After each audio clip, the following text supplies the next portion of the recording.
In this slide வந்து inflation சொல்லி inflation இதுல வந்து சொல்லாங்க the PPI measures changes over time in the prices received by domestic producers. இதுல என்ன சொல்றாங்க பிபிஐ வந்து எப்படி மெஷர் பண்ணப்படுதுன்னு சொன்னா டொமஸ்டிக் ப்ரொடியூசர்ஸ்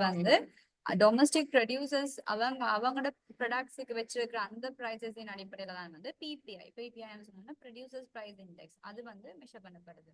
இந்த பிபிஐ வந்து covers agriculture, manufacturing and utility sectors of the economy. Agriculture விவசாயம், உற்பத்தி, அடுத்தது பயன்பாடு, இந்த மூன்று செக்டர்ஸையும் வந்து இந்த மூன்று எக்கனமில இருக்கிற இந்த மூன்று செக்டர்ஸையும் இந்த மூன்று செக்டர்ஸ்ல இருக்கிற ப்ராடக்ட்ஸ் இருக்கிற ப்ரைசஸ், சர்வீசஸ் இருக்கிற ப்ரைசஸ் எல்லாமே வந்து இந்த பிபிஐ வந்து கவர் பண்ணதுன்னு சொல்றாங்க. அதோட வந்து it serves as a deflator of the gross domestic products of Sri Lanka. இப்போ இங்க வந்து the Sri Lanka's monthly PPI serve as a leading indicator of price change in the economy. இப்போ PPI வந்து ஒரு லீடிங் இண்டிகேட்டர்னு சொன்னா வந்து சுட்டி இல்லாட்டி குறிகாட்டி அப்படின்னு சொல்லுவோம். அது வந்து ஒரு மேஜர் லீடிங் இண்டிகேட்டரா வந்து பிரைஸ்ல ஏற்படுற சேஞ்சஸ்ல ஒரு இண்டிகேட்டர். அதை வந்து பிரைஸ் சேஞ்சஸ் வந்து சுட்டி காட்டுற ஒரு மேஜர் லீடிங் கம்பனண்டா வந்து பிபிஐ வந்து எக்கனமியில இருக்கு அப்படின்னு சொல்றாங்க. அப்ப இந்த கிராஃப் வந்து PPI movement December 2022 to December 2023 between 1 year இந்த 1 year கேப்ல வந்து பிபிஐ இந்த இண்டெக்ஸ காட்டுது. பாத்தீங்கன்னு சொன்னா டிசம்பர் 2022ல வந்து 251.4 இண்டெக்ஸ் இருந்தது. ஜனவரியில 1 monthல 253.2 இன்க்ரீஸ் ஆயிருக்கு. இங்க வந்து டிக்ரீஸ் ஆயிருக்கு. பிப்ரவரியில வந்து 252.5. இந்த கிராஃப பார்த்து நீங்களே விளங்கிக் கொள்ளலாம். சரியா? இப்ப நாங்க அடுத்த இதுக்கு போவோம்.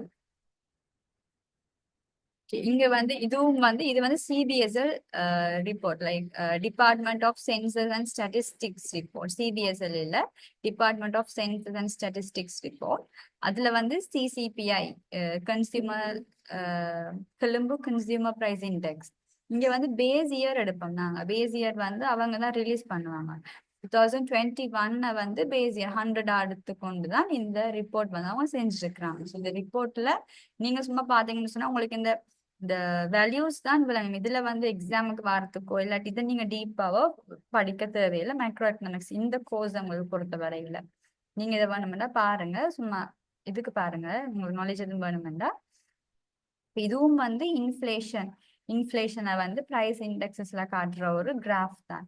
நீங்க பாத்தீங்கன்னு சொன்னா இந்த கலரை அவங்க காட்டி இருக்கிறாங்க. இந்த கிராஃப்ஸ் வந்து எதை குறிக்குதுன்னு சொல்லி. ஸோ லைட் ப்ளூ வந்து NCPI national consumer price index, இது கொழும்பு கன்சியூமர் பிரைஸ் இண்டெக்ஸ். இது வந்து 2013 வந்து பேஸ் இயரா கொண்டிருக்கு. இது வந்து 2021 பேஸ் இயரா கொண்டிருக்கு. ஸோ அதைத்தான் இது சொல்லுது. எங்க பெர்சன்டேஜ் பாத்தீங்கன்னு சொன்னா உங்களுக்கு விளங்க மாதிரி ட்ரெண்ட் எப்படி இருக்கு, கூடுது, எப்ப குறையுது, என்ன மாதிரி பெர்சன்டேஜ் ட்ரெண்ட் அதுல இருக்கு. அண்ட் இங்க சொல்றாங்க consumer price inflation reached historic high in September 2022. September 2022ல வந்து ஹிஸ்டாரிக்லயே வந்து கன்சியூமர் பிரைஸ் வந்து ஒரு ஹை இன்ஃபிளேஷனை வந்து அடைஞ்சிருக்குன்னு சொல்றாங்க சிபிஎஸ்எல் ரிப்போர்ட்டின் படி. நீங்க போட்டிருக்காங்களோ தெரியல. செப்டம்பர் பாத்தீங்கன்னு சொன்னா இந்த விளங்குது. செப்டம்பர்ல வந்து கொழும்பு கன்சியூமர் பிரைஸ் இண்டெக்ஸ் இந்த ஒரேஞ்ச பாத்தீங்கன்னு சொன்னா விளங்குது பாருங்க, ஜீரோக்கு வந்திருக்கு. அது பிரைஸ் இண்டெக்ஸ் சொன்னா வந்து ஒரு ஹை இன்ஃபிளேஷனை குறிக்குது. இது ஜீரோ பிரைஸ் சேஞ்ச் சொன்னா என்னது? பிரைஸ் சேஞ்ச் வந்து பிரைஸ் சேஞ்ச் பெர்சன்டேஜ் ஜீரோல இருக்கு. இப்ப ஹை ஹிஸ்டரியிலே வந்து ஹையான ஒரு இன்ஃபிளேஷனை வந்து கன்சியூமர் பிரைஸ் இண்டெக்ஸ் வந்து அடைஞ்சிருக்குன்னு சொல்றாங்க. சரியா?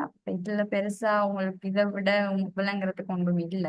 விளங்கி கொள்றதுக்கு அதுல நீங்க இந்த கிராஃப்ல வந்து பெருசா குழம்பவும் தேவையில்லை. உங்களுக்கு இந்த கிராஃப் சும்மா இந்த ட்ரெண்ட பாத்தீங்கன்னா சரி, வேற ஒண்ணும் விளங்க தேவையில்லை. நாங்க இந்த ஸ்லைடுக்கு போவோம்.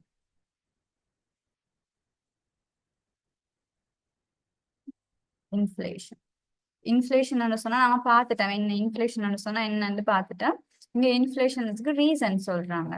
During the 9 months ending September 20 ஸ்டார்டிங்ல 2022 ஸ்டார்டிங்ல இருந்து 9 months வித்தின் 9 months இன்ஃபிளேஷனுக்கு என்ன ரீசன் பார்த்தோம்னு சொன்னா ஒன்று வந்து பிரைஸ் பிரைஸ் ஹைக்ஸ் சொன்னா வந்து விலை வந்து சரியான உச்ச மட்டத்துல வந்து அதோட விலை வந்து இருக்கிறது பொருட்கள் சேவைகளோட ஃபுட் எனர்ஜி அண்ட் டிரான்ஸ்போர்ட் செக்டர்ஸ்ல ப்ராடக்ட்ஸ் அண்ட் சர்வீசஸ் பிரைஸ் வந்து சரியான ஹைக்ஸா இருக்கு உச்சத்துல இருக்கிறது.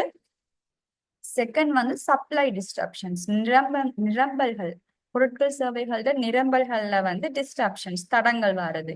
இது எப்படி இன்ஃபிளேஷனை கொண்டு வரும்னு கேட்டீங்கன்னு சொன்னா இப்போ ஒரு பொருள் வந்து எக்கனாமிக்கு தேவையான சப்ளை அது இல்ல அதுல ஒரு தடங்கள் இருக்குன்னு சொன்னா அந்த பொருள் அல்லது சேவைக்கு வந்து டிமாண்ட் கூடும். சப்ளை இல்லைன்னு சொன்னா ஆட்டோமேட்டிக்கா என்ன செய்வாங்க மக்கள் வந்து அதை வாங்குறதுக்கு தேவை இருந்தா சப்ளை இல்லைன்னு சொன்னா டிமாண்ட் கூடிக்கொண்டே போகும். டிமாண்ட் கூட கூட என்ன செய்யும் ஆட்டோமேட்டிக்கா வந்து செல்லர்ஸ் வந்து பிரைஸை வந்து ஹைக் பண்ணுவாங்க. பிரைஸை வந்து டிமாண்ட் இருக்க அந்த பிரைஸ் வந்து உற்பத்தியாளர்களோ நிரம்பலாளர்கள் வந்து என்ன செய்வாங்க அதை வந்து கூட்டிக் கொண்டே போவாங்க. இந்த ஒரு அத்தியாவசிய பொருள் நான் கட்டாயம் வாங்கி ஆகணும்ன்ற ஒரு பொருள் அரிசின்றது ஒரு அத்தியாவசிய பொருள். இப்ப நாங்க எப்படியுமே எத்தனை நாளைக்கு சாப்பிடாம இருக்கலாம்? எல்லாருமே சாப்பிட்டுத்தான் ஆகணும். இப்ப எவ்வளவு நாள் பழங்கள் மரக்கறிகளை சாப்பிட்டுட்டு இருப்பீங்களா கணக்க நாளைக்கு? இல்ல. அரிசின்றது ஒரு குறிப்பிட்ட காலத்துக்கு ஆக்கள் இல்லாம இருக்கலாம் ஒழிய அதுக்கு பிறகு எங்களோட ரூட்டின் படி நாங்க அதை எடுத்துக்கொள்ளத்தானே வேணும் சாப்பாட்டுல.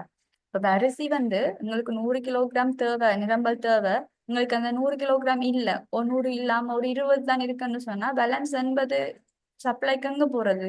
அத வந்து உட்கொள்றாக்கள் என்ன செய்யறது? சாப்பிடாம இருக்கிறதா? இல்லையே. அப்ப சப்ளை வந்து இப்ப உங்களுக்கு அரிசிக்கு சப்ளை இல்ல. ஆனா என்ன செய்யும் மக்கள் அதை வாங்குறதுக்கு கேள்வி எழுப்பி கொண்டுதான் இருப்பாங்க. டிமாண்ட் கூடிக்கொண்டுதான் இருக்கும். இப்ப டிமாண்ட் கூடக்குள்ள என்ன செய்வாங்க உற்பத்தியாளர்கள் அரிசி உற்பத்தியாளர்கள் டிமாண்ட் கூட கூட எப்படியுமே எந்த விலைக்கு கொண்டு போனாலும் அரிசியை வந்து எப்படியுமே நாங்க வாங்கித்தான் ஆகணும். எங்களோட பசியை தீர்க்கணும்னு சொன்னா நாங்க அரிசி எப்படியுமே சோறு சாப்பிட்டுதான் ஆகணும் குறிப்பிட்ட நாளுக்கு பிறகு. அப்ப என்ன செய்யும் டிமாண்ட் கூடக்குள்ள ஆட்டோமேட்டிக்கா உற்பத்தியாளர்கள் அரிசியின் விலையை கூட்டுவாங்க. அப்ப எவ்வளவு விலை இருந்தாலும் நாங்க என்ன செய்வோம் எப்படியாச்சும் வாங்கி எங்களோட பசியை தீர்த்து கொள்ளதான் பார்ப்போம். அப்ப அப்படித்தான் பொருட்களோட விலை வந்து இப்படி கூட்டி கூட்டி கூட்டி கொண்டு போக ஒரு உச்சத்துக்கு போனா அது என்னது இன்ஃபிளேஷன். பொருட்கள் சேவைகளோட விலை உயர்ந்ததுன்னு சொன்னா அங்க பணவீக்கம் ஏற்படும். இதே மாதிரி ரேபிட் அட்ஜஸ்ட்மெண்ட்ஸ் சொன்னா வந்து பிரைஸ் அட்ஜஸ்ட்மெண்ட்ஸ் ரேபிடா அடிக்கடி கண்டினியூஸா வந்து அட்ஜஸ்ட்மெண்ட் செஞ்சு கொண்டிருக்கக்குள்ள என்ன செய்யும் எங்களோட பிரைஸ் அட்ஜஸ்ட்மெண்ட்ஸ் நாங்க அட்ஜஸ்ட் பண்ணி கொண்டிருக்க என்ன செய்யும் ஆட்டோமேட்டிக்கா அது இன்ஃபிளேஷனை கொண்டு வரும். அடுத்தது sharp depreciation of the Sri Lankan rupee. Sri Lankan rupee வந்து தேய்மானம் அடைகிறது. அதாவது இது எப்படின்னு பாத்தீங்கன்னு சொன்னா இப்ப ருபி தேய்மானது பாத்தீங்கன்னு சொன்னா இப்ப டாலர் வைஸ்ல எடுப்போம். ஒரு டாலர் வந்து 100 ஸ்ரீலங்கன் ருபி போயிருக்கு.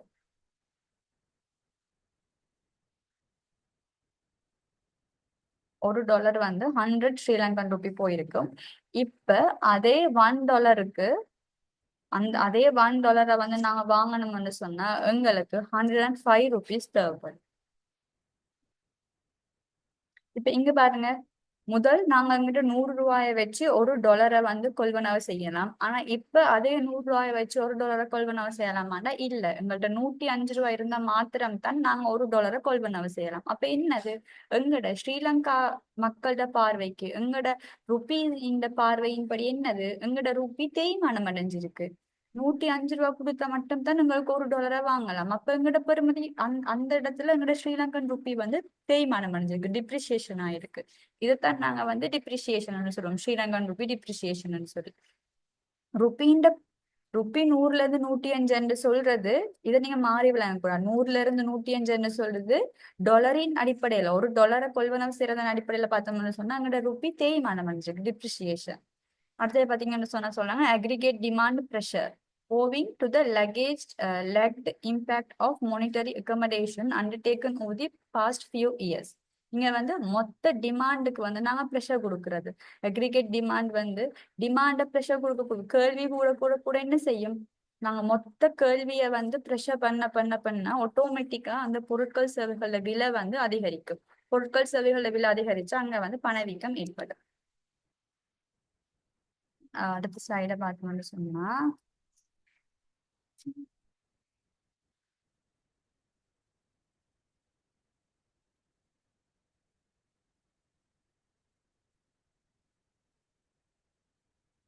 இங்க வந்து டிஃப்ளேஷன் இன் ஜப்பான். டிஃப்ளேஷன் சொன்னா நாங்க பார்த்தோம் பணவாட்டம், அதாவது inflation opposite term.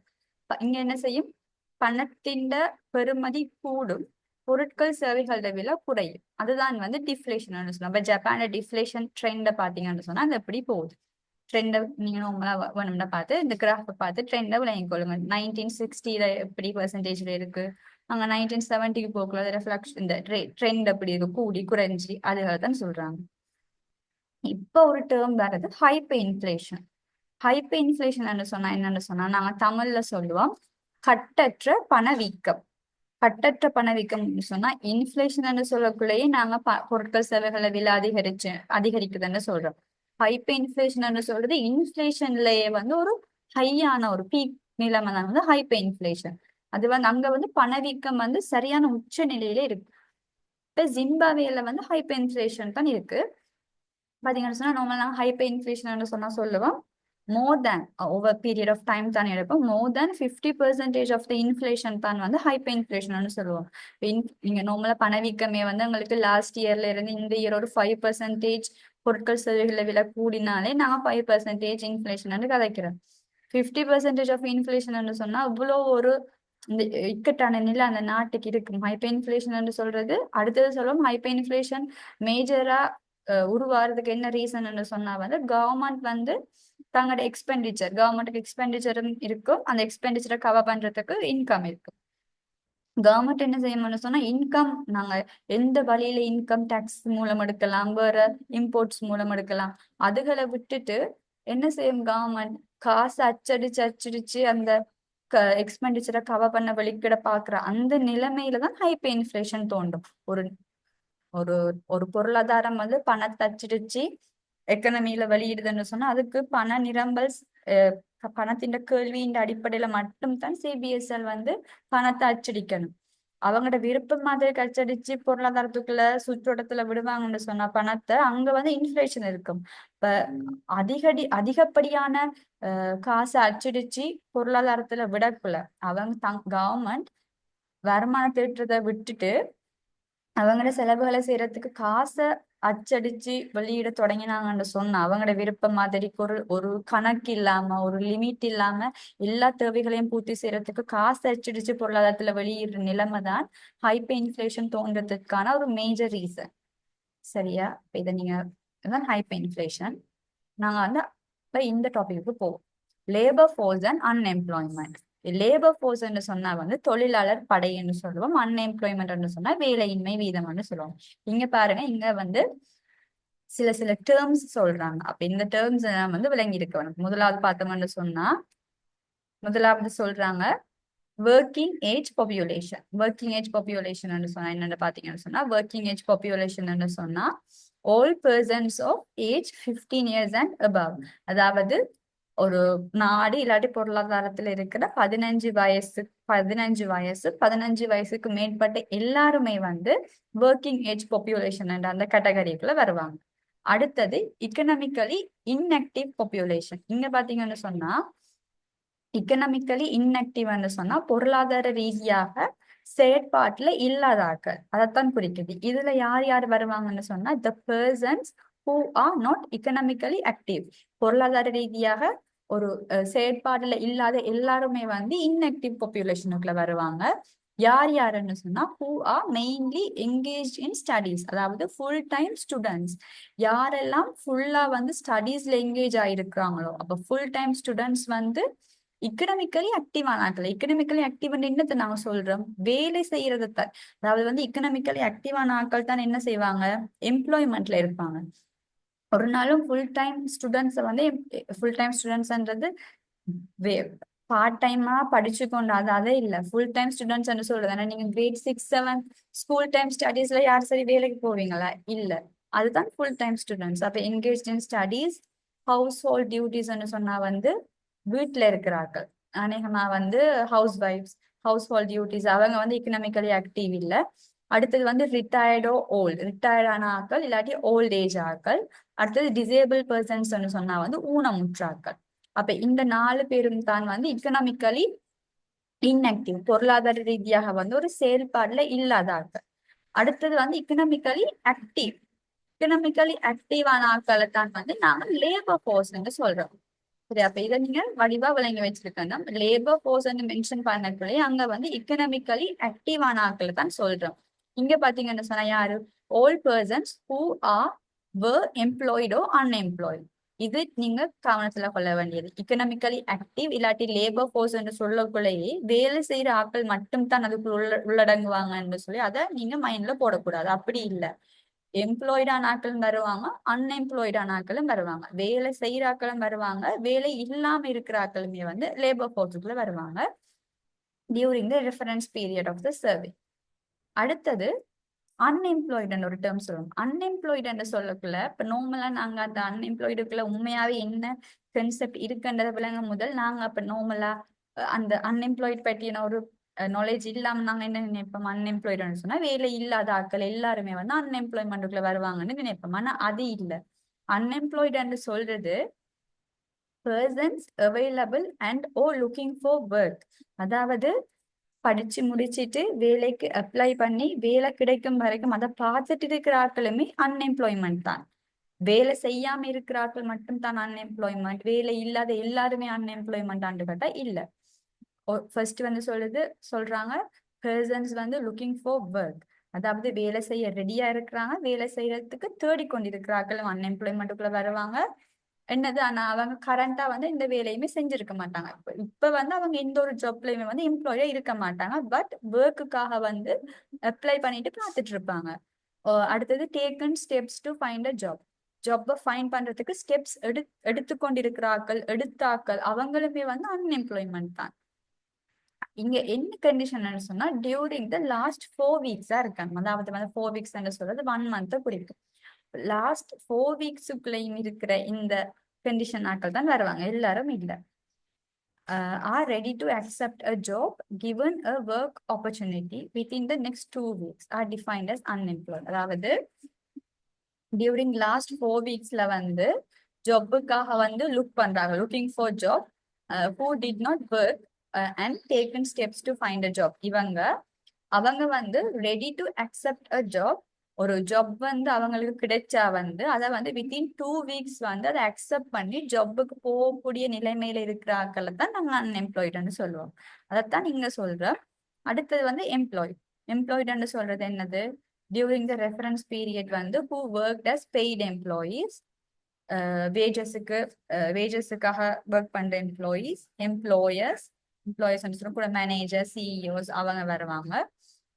Own account workers, ஓனா வந்து ஒர்க் பண்றார்கள், own workers, contributing family workers are said to be employed. This include persons with job but not at work during the reference period. இது உள்ளடக்குதுன்னு சொன்னா job ஒன்ல இருக்கிற பர்சன்ஸே எம்ப்ளாய்டுக்கெல்லாம் வருவாங்க. கட்டாயம் அவங்க ஒர்க் பண்ணி கொண்டிருக்கணும் அப்படியாண்டி இல்ல. ஒரு ஜாப் அவங்களுக்கு இருந்தாலே அவங்க எம்ப்ளாய்டுன்றதுக்கெல்லாம் வருவாங்க டியூரிங் த ரெஃபரன்ஸ் பீரியட். சரி, அப்ப ரெஃபரன்ஸ் பீரியட் சொன்னா என்னன்னு சொன்னா previous week of the survey week. அதாவது நம்ம ஸ்டாட்டிஸ்டிக்கலி வந்து கலெக்ட் பண்ணுவோம் தானே டேட்டாஸ. அந்த ஸ்டாட்டிஸ்டிக்கலி கலெக்ட் பண்ற அந்த பீரியடை தான் வந்து நாங்க ரெஃபரன்ஸ் பீரியட்னு சொல்றோம். இப்ப சர்வே கண்டக்ட் பண்ற வீக்குக்கு ப்ரீவியஸ் வீக்கை தான் வந்து இங்க வந்து ரெஃபரன்ஸ் பீரியட்னு சொல்றாங்க. சரி, அப்ப இந்த மெயினா வந்து உங்களுக்கு ஒர்க்கிங் ஏஜ் பாப்புலேஷன் என்னன்னு தெரிஞ்சிருக்கணும். Economically active population, inactive population என்னன்னு தெரிஞ்சிருக்கணும். எக்கனாமிக்கலி ஆக்டிவ் அதாவது லேபர் ஃபோர்ஸ், அதான் எக்கனாமிக்கலி ஆக்டிவ்னு சொல்றோம். அதான் என்னன்னு தெரிஞ்சிருக்கணும். அன்எம்ப்ளாய்டு, அடுத்தது எம்ப்ளாய்டு. இந்த இவ்வளவு டேர்ம்ஸ் வந்து உங்களுக்கு தெரிஞ்சிருக்கணும். சரியா? அப்ப நாங்க அடுத்ததுக்குள்ள போவோம்.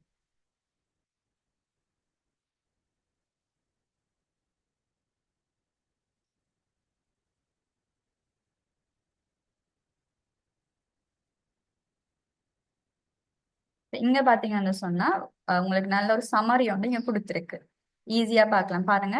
ஒர்க்கிங் ஏஜ் பாப்புலேஷன்ன்றது வந்து all persons of 15 years and above, 15 வயசும் அதுக்கு மேற்பட்ட எல்லாருமே வந்து ஒர்க்கிங் ஏஜ் பாப்புலேஷன்ல வருவாங்க. இந்த ஒர்க்கிங் ஏஜ் பாப்புலேஷன் சொல்றது எக்கனாமிக்கலி ஆக்டிவான பாப்புலேஷனையும் கொண்டிருக்கும், எக்கனாமிக்கலி இன்ஆக்டிவ் பாப்புலேஷனையும் கொண்டிருக்கும். அதாவது லேபர் ஃபோர்ஸ் எக்கனாமிக்கலி ஆக்டிவும் எக்கனாமிக்கலி இன்ஆக்டிவ் பாப்புலேஷன் இது ரெண்டும் சேர்ந்ததுதான் ஒர்க்கிங் ஏஜ் பாப்புலேஷன். சரியா? இப்ப இந்த எக்கனாமிக்கலி ஆக்டிவ் பாப்புலேஷனுக்கு தான் வந்து எம்ப்ளாய்டும் வரும், அன்எம்ப்ளாய்டும் வரும். எம்ப்ளாய்டான ஆட்களும் அன்எம்ப்ளாய்டு இந்த ரெண்டு பேரும் சேர்ந்துதான் லேபர் ஃபோர்ஸ். எம்ப்ளாய்டு மட்டும்தான் லேபர் ஃபோர்ஸ் கணக்கில் எடுக்கிறது இல்லை, ரெண்டும் சேர்ந்துதான் லேபர் ஃபோர்ஸ். அதே மாதிரி இக்கனாமிக்கலி இன்ஆக்டிவ்ன்றதுல வந்து full time students, household டியூட்டிஸ்ல இருக்கிறார்கள், ரிட்டையர்ட் ஆக்கள், டிசேபிள்டுன்னு சொன்னா ஊனமுற்றாக்கள், பொட்டன்ஷியல் லேபர் ஃபோர்ஸ். இவ்வளோ பேருமே வந்து எக்கனாமிக்கலி இன்ஆக்டிவ். இதை நீங்க வடிவா இந்த கிராஃபின் மூலம் நீங்க விளங்கிக் கொள்றது.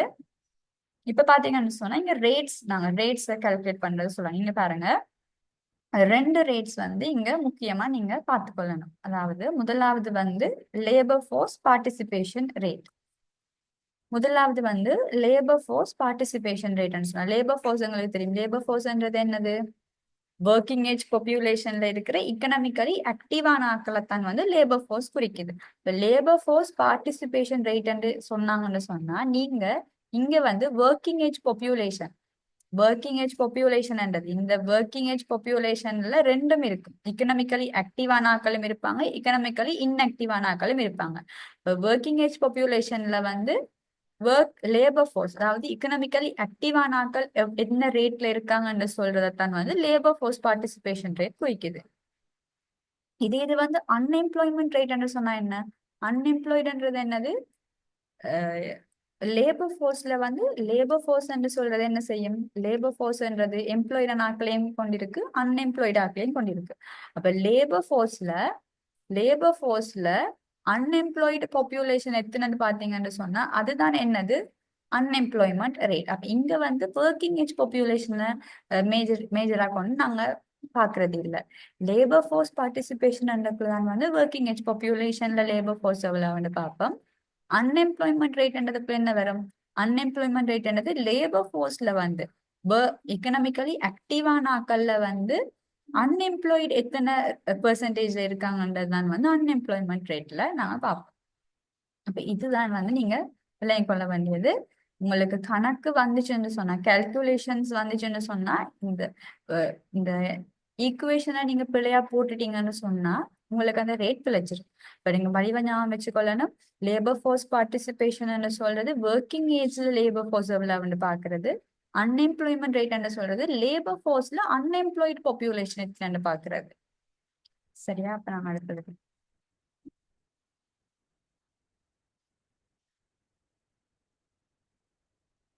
இங்க வந்து பாத்தீங்கன்னு சொன்னா உங்களுக்கு ஸ்டாட்டிஸ்டிக்கல் டேட்டாஸ் போட்டிருக்காங்க. 2022 படி டிபார்ட்மெண்ட் ஆஃப் சென்சஸ் ஸ்டாட்டிஸ்டிக்ஸ் அந்த ரிப்போர்ட்டின் படி labour force participation rate by age groups.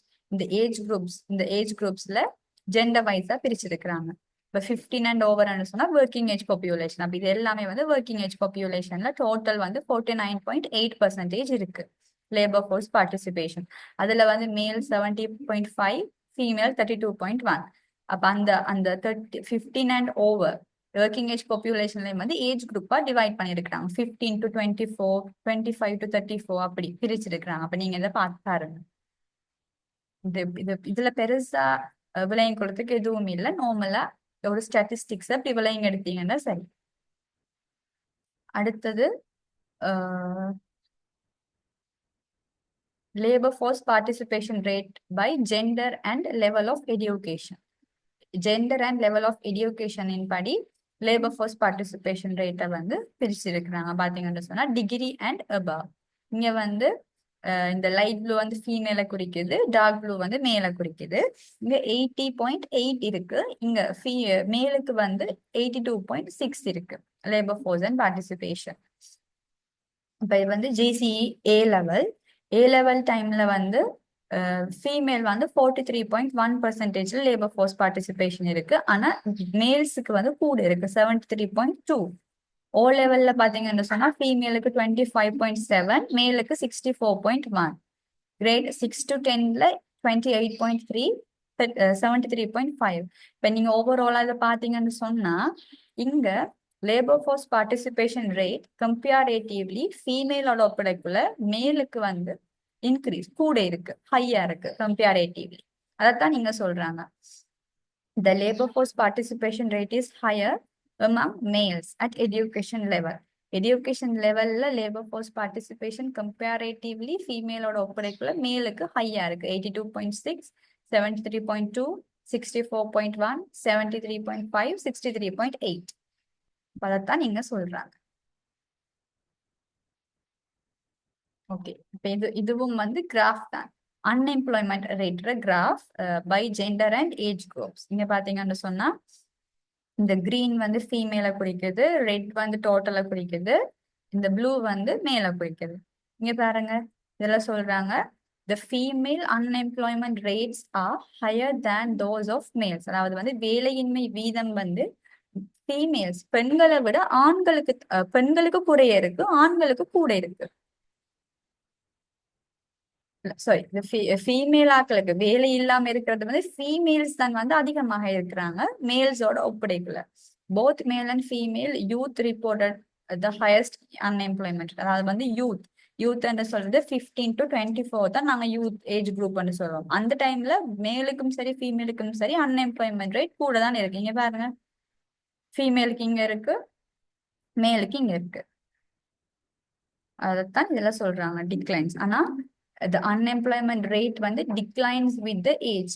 with the age வந்து unemployment rateக்கான அந்த percentage வந்து decline ஆகிக்கொண்டு தான் வருது. however among the youth 15 to 24 only 25.3 enter to the labor force.